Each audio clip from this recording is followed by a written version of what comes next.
Assalamualaikum warahmatullahi wabarakatuh. Perkenalkan saya Rizky Mutiara Citra Yuti dengan NIM 20050974007. Pada kali ini saya akan menjelaskan tentang model infrastruktur jaringan dalam mata kuliah jaringan komputer yang diampu oleh Bapak Agus Prianto STMkom. Yang pertama yaitu adalah pengertian infrastruktur jaringan. Infrastruktur jaringan merupakan sebuah kumpulan sistem komputer yang saling berhubungan, dihubungkan dengan berbagai macam bagian dari sebuah arsitektur telekomunikasi. Infrastruktur jaringan mengacu pada berbagai bagian konfigurasi dari jaringan komputer individu sampai pada router, kabel, wireless, access point, switch, backbone, network protokol, dan network access metodologis. Yang disebutkan tadi merupakan bagian dalam arsitektur telekomunikasi. Ini adalah infrastruktur fisik dan infrastruktur logikal. Infrastruktur fisik merupakan infrastruktur yang berhubungan dengan komponen fisik, yaitu terdiri dari perangkat keras seperti kabel, router, switch, bridge, hub, server, dan host. Infrastruktur fisikal juga meliputi teknologi seperti Ethernet, wireless, public switch telepon network PSTN, dan asynchronous transfer mode ATM. Sedangkan infrastruktur logikal yang berhubungan dengan perangkat lunak yang diatur dan mengamankan host pada jaringan. Infrastruktur logikal memungkinkan komunikasi antar komputer melalui jalur yang telah digambarkan sebelumnya pada topologi fisikal. Contoh infrastruktur logikal yaitu Domain Name System atau DNS, TCP/IP, perangkat lunak klien jaringan seperti Client Service for Network, dan Quality of Service QoS Packet Scheduler. Selanjutnya adalah tentang jenis-jenis jaringan komputer. Jaringan komputer yang pertama yaitu PAN, Personal Area Network. Jenis jaringan PAN digunakan dalam wilayah yang lebih kecil, yaitu antar perangkat komputer yang tidak terlalu jauh. PAN merupakan access point ke seluruh perangkat pribadi yang dapat terhubung ke jaringan internet seperti komputer, HP, baik menggunakan Wi-Fi, Bluetooth, atau kabel. PAN digunakan sebagai media komunikasi personal, yaitu komputer dengan komputer, komputer dengan smartphone, komputer dengan printer, komputer dengan tablet, dan yang lain sebagainya dalam area net personal. Ini adalah yang kedua, yaitu LAN, Local Area Network. Jaringan LAN menghubungkan dalam jangkauan wilayah yang relatif kecil. Penggunaan LAN ini ditemukan pada sekolah, rumah, atau kantor. Menghubungkan beberapa komputer menggunakan komponen switch, hub, atau menggunakan wireless dengan menggunakan Wi-Fi dengan nirkabel, dapat mengirim memindahkan file komputer dengan bantuan jaringan LAN tanpa perlu menggunakan kabel data. Jadi, LAN ini terdapat di sekolah-sekolah, yaitu antara kepala sekolah dengan guru-guru yang lain, dan juga kantor untuk karyawan-karyawan yang saling terhubung. Ini adalah yang ketiga, yaitu MAN, Metropolitan Area Network. Dengan MAN menghubungkan satu komputer atau lebih pada wilayah atau kota yang sama. Jaringan MAN lebih besar dari jaringan LAN sehingga lebih luas jangkauannya. Jaringan komputer MAN hanya menggunakan satu atau dua kabel saja yang fungsinya untuk mengatur transmisi paket data dari kabel output yang terdapat dalam kabel tersebut. Jadi jaringan MAN ini menghubungkan antar kota, yaitu antara misalnya contoh kantor bupati dengan kantor DPRD dan yang lain. Ini adalah yaitu WAN, Wide Area Network. Jaringan komputer WAN ini menghubungkan jaringan antara negara atau juga benua pada seluruh dunia yang menggunakan kabel fiber optik yang ditanamkan di dalam tanah atau di bawah laut. Jaringan WAN memiliki kemiripan dengan jaringan internet. Hanya saja, jaringan WAN masih menggunakan kabel sebagai media untuk mentransfer data, sedangkan sebagian besar jaringan internet sudah menggunakan jaringan wireless atau jaringan nirkabel. Jadi, untuk negara dalam satu dunia ini saling terhubung, maka dia bisa menggunakan topologi WAN, yaitu jenis jaringan WAN, Wide Area Network. Ini adalah internet. Internet sendiri jaringan komputer yang terbesar yang diciptakan oleh manusia. Ruang lingkup dari internet mencakup seluruh penjuru dunia. Siapapun dapat mengakses internet sebagai sumber informasi. Berbagai sumber informasi dalam berbagai perangkat komputer seperti PC, smartphone, laptop, tablet, TV, dan lain sebagainya. Ini adalah VPN, Virtual Private Network. Dengan menggunakan jaringan VPN dapat memungkinkan untuk membuka sebuah situs yang memiliki batasan pada wilayah tempat Anda berada. Jika misal kita dalam wilayah Indonesia tidak bisa mengakses wilayah yang lain, maka dapat menggunakan VPN untuk dapat mengakses internet yang diambil dari negara yang lain. VPN bekerja dengan menghubungkan perangkat komputer ke perangkat lainnya di lokasi yang berbeda. Jadi, dapat mengakses situs walaupun pada wilayah Anda tersebut terbatas. Jadi, kita bisa mengakses wilayah yang lain walaupun di daerah kita ini sangat terbatas. Ini adalah jaringan komputer berdasarkan jenis transmisi. Yang pertama yaitu adalah broadcast. Jaringan broadcast merupakan saluran komunikasi tunggal yang digunakan secara bersama-sama oleh beberapa perangkat device yang saling terkoneksi ke jaringan yang sama. Jadi, broadcast ini satu server dapat berhubungan dengan yang lainnya, yaitu dapat berhubungan dengan yang lain. Jadi saling terkoneksi. Paket merupakan pesan yang berukuran kecil yang dikirimkan oleh suatu mesin menuju mesin yang lainnya.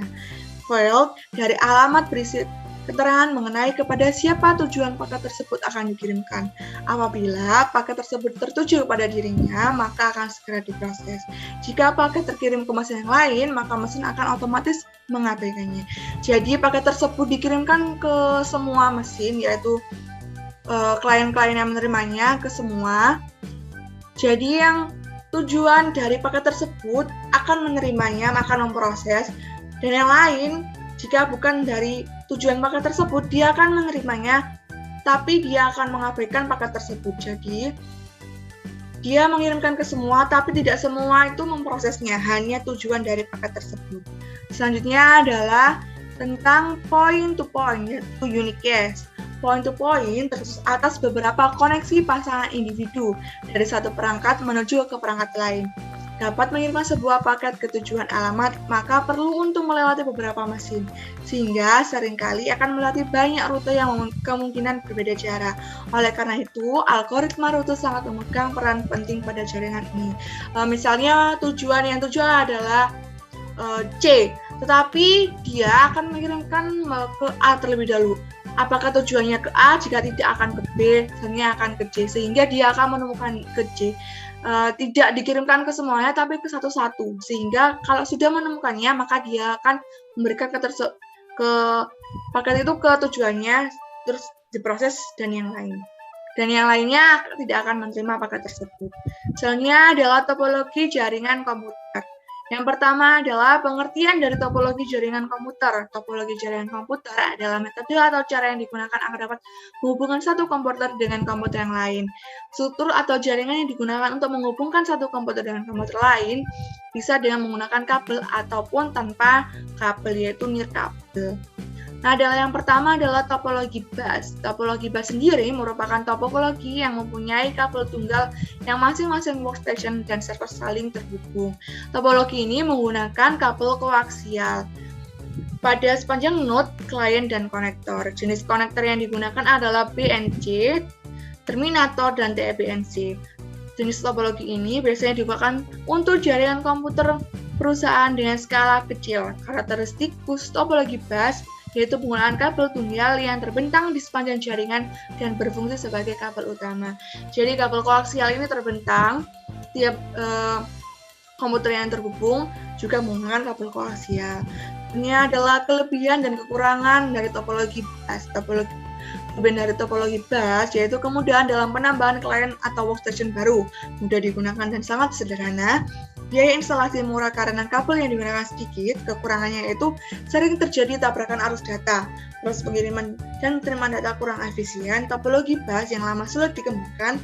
Jika ada masalah pada kabel misalnya terputus, maka komputer workstation akan terganggu. Jika komputer pertama terputus, maka yang komputer lain akan terganggu dalam koneksinya.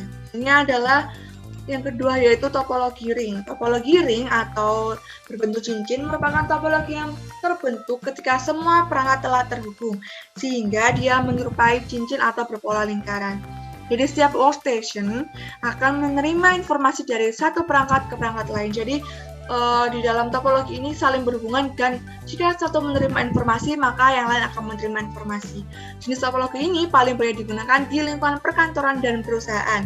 Secara umum, topologi ring menggunakan karakteristik khusus yaitu menggunakan kabel tipe UTP dan patch kabel yang dibentuk jaringan seperti lingkaran dan terdiri dari beberapa node yang disusun secara seri. Kelebihan dari topologi ring itu biaya untuk instalasinya cenderung murah, performa koneksi cukup baik, proses instalasi dan konfigurasi cukup mudah, implementasinya mudah digunakan. Kekurangannya itu, jika terjadi masalah troubleshooting jaringan internet terhitung rumit, pada jaringan ini tabrakan arus data sangat rentan terjadi karena saling berhubungan. Koneksi pada jaringan akan terputus jika salah satu koneksi bermasalah. Makanya dari itu, karena saling berhubungan, jika salah satu terputus maka akan bermasalah. Selanjutnya adalah topologi star. Topologi star atau bintang merupakan topologi yang masing-masing workstation memiliki jalur yang terhubung langsung melalui server atau hub. Jadi setiap workstation langsung terhubung pada hub. Jenis topologi ini juga cukup banyak digunakan di perkantoran atau perusahaan dengan skala kecil dan menengah.